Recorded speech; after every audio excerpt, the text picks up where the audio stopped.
19 জুলাই জামায়াতের জাতীয় সমাবেশ, 7টি দফা আদায় হবে, গড়বে নতুন দেশ। 19 জুলাই জামায়াতের জাতীয় সমাবেশ, 7টি দফা আদায় হবে, গড়বে নতুন দেশ। যে যেখানেই থাকো দলে দলে এসো, স্লোগান তুলে কণ্ঠে তোমার তীক্ষ্ণ আওয়াজ তোলো। সফল করো জাতীয় সমাবেশ, সফল করো জাতীয় সমাবেশ, সফল করো জাতীয় সমাবেশ।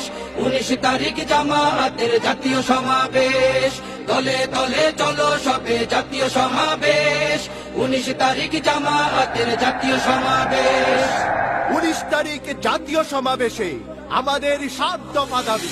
5ই আগস্ট গণহত্যার বিচার চাই, রাষ্ট্রের সব সংস্কার করা চাই, জুলাই সনদ বাস্তবায়ন হওয়া চাই, প্রবাসীদের ভোটাধিকার নিশ্চিত চাই, শহীদ আহতদের পুনর্বাসন চাই, বিয়ার পদ্ধতিতে নির্বাচন চাই, দল প্রার্থীর জন্য সমান সুযোগ চাই, আদায় করব নতুন পরিবেশ। সফল করো জাতীয় সমাবেশ।